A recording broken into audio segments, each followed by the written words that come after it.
السلام علیکم ناظرین، میرے اس چینل پر روز صحیح بخاری کی حدیث بیان کی جاتی ہے۔ آج کا موضوع تیمم کا بیان، تیمم کے بیان کا باب نمبر 4 حدیث نمبر 227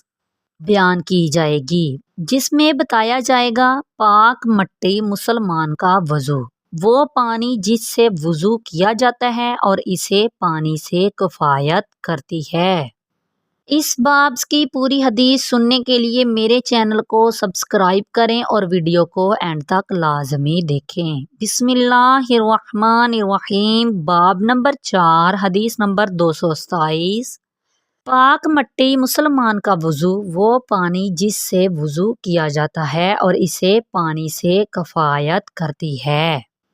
سیدنا عمران بن حسین رضی اللہ عنہ کہتے ہیں کہ ہم ایک سفر میں نبی کریم صلی اللہ تعالی علیہ وآلہ وسلم کے ہمراہ تھے اور ہم رات کو چلے، یہاں تک کہ جب آخر رات ہوئی تو اس وقت میں ہم مقیم ہوئے اور سب سو گئے، اور مسافر کے نزدیک اس سے زیادہ کوئی نیند میٹھی نہیں ہوتی۔ پھر ہمیں آفتاب کی گرمی نے بیدار کیا، پس سب سے پہلے جو جاگا فلاں شخص تھا، پھر فلاں شخص، پھر فلاں شخص، پھر سیدنا عمر بن خطاب رضی اللہ عنہ چوتھے جاگنے والے ہوئے، اور نبی کریم صلی اللہ تعالی علیہ وآلہ وسلم جب سوتے تھے تو ان کو کوئی بیدار نہ کرتا تھا، یہاں تک کہ آپ خود بیدار ہو جائیں، کیونکہ ہم نہیں جانتے کہ آپ صلی اللہ تعالی علیہ وآلہ وسلم کے لیے آپ کے خواب میں کیا ہو رہا ہے۔ مگر جب سیدنا عمر رضی اللہ عنہ بیدار ہوئے اور انہوں نے وہ حالت دیکھی جو لوگوں پر طاری تھی اور وہ سخت مزاج کے آدمی تھے، تو انہوں نے تکبیر کہی اور تکبیر کے ساتھ اپنی آواز بلند کی اور برابر تکبیر کہتے رہے اور تکبیر کے ساتھ اپنی آواز بلند کرتے رہے، یہاں تک کہ ان کی آواز کے سبب سے نبی کریم صلی اللہ تعالی علیہ وآلہ وسلم بیدار ہوئے۔ پس جب آپ صلی اللہ تعالی علیہ وآلہ وسلم بیدار ہوئے تو جو مصیبت لوگوں پر پڑی تھی اس کی شکایت آپ سے کی، تو آپ صلی اللہ تعالی علیہ وآلہ وسلم نے فرمایا کچھ نقصان نہیں، یا یہ فرمایا کہ کچھ نقصان نہ کرے گا، چلو، اس لیے کہ یہ سونا عمدن نہیں تھا۔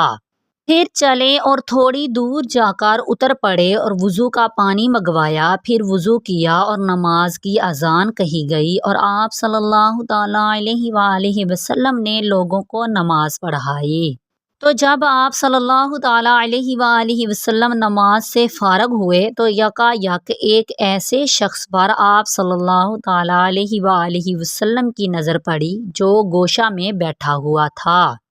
لوگوں کے ساتھ اس نے نماز نہ پڑھی تھی، تو آپ صلی اللہ تعالی علیہ وآلہ وسلم نے فرمایا، اے فلاں، تجھے لوگوں کے ساتھ نماز پڑھنے سے کس چیز نے روکا؟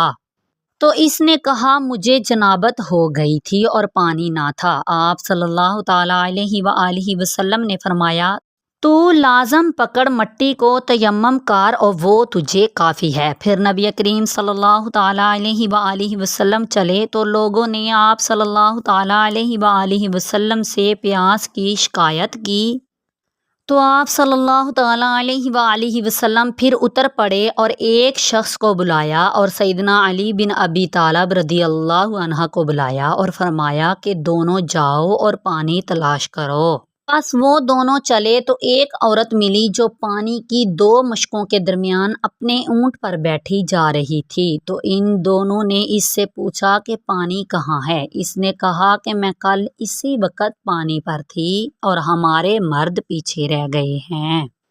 ان دونوں نے اس سے کہا، خیر اب تو چل۔ وہ بولی، کہاں؟ انہوں نے کہا کہ رسول اللہ صلی اللہ تعالی علیہ وآلہ وسلم کے پاس۔ اس نے کہا، وہی شخص جسے بے دین کہا جاتا ہے؟ انہوں نے کہا، ہاں وہی ہے جس کو تم یہ خیال کرتی ہو، تو چل تو صحیح۔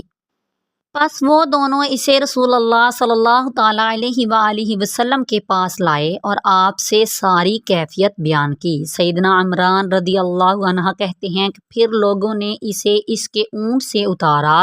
اور نبی کریم صلی اللہ تعالیٰ علیہ وآلہ وسلم نے ایک ظرف یعنی برتن منگوایا اور دونوں مشکوں کے منہ کھول کر اس میں سے کچھ پانی اس برتن میں نکالا۔ اس کے بعد ان کے اوپر والے منہ کو بند کر دیا اور نچلے والے منہ کو کھول دیا، اور لوگوں میں آواز دے دی گئی کہ پانی پیو اور اپنے جانوروں کو بھی پلا لو۔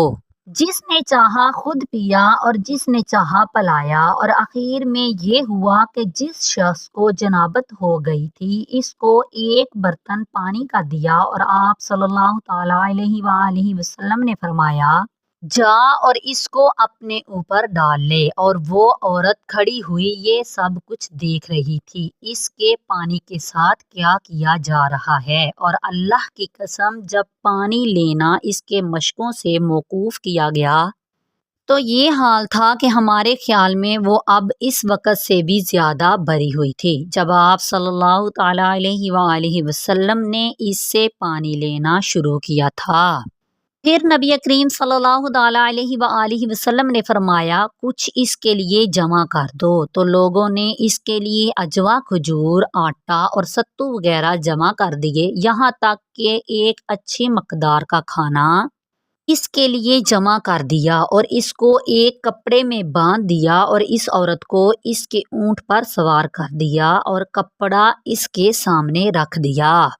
پھر آپ صلی اللہ تعالیٰ علیہ وآلہ وسلم نے اس سے فرمایا تم جانتی ہو کہ ہم نے تمہارے پانی میں سے کچھ کم نہیں کیا، لیکن اللہ ہی نے ہمیں پلایا۔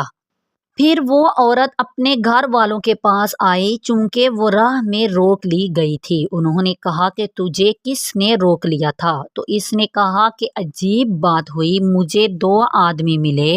اور وہ مجھے اس شخص کے پاس لے گئے جسے بے دین کہا جاتا ہے، اور اس نے ایسا ایسا کام کیا، پس قسم اللہ کی یقیناً وہ شخص اس کے اور اس کے درمیان میں سب سے بڑا جادوگر ہے، اور اس نے اپنی 2 انگلیوں یعنی انگشت، شہادت اور بیچ کی انگلی سے اشارہ کیا، پھر ان کو آسمان کی طرف اٹھایا، مراد اس کی آسمان و زمین تھی، یا وہ سچ مچ اللہ کا رسول ہے۔ پس مسلمان اس کے بعد اس کے آس پاس کے مشرکوں سے لڑتے رہے، اور جس آبادی بستی میں وہ عورت رہتی تھی اسے چھوڑ دیتے تھے۔ تو اس نے ایک دن اپنی قوم سے کہا کہ میں سمجھتی ہوں کہ بے شک یہ لوگ عمدن تمہیں چھوڑ دیتے ہیں،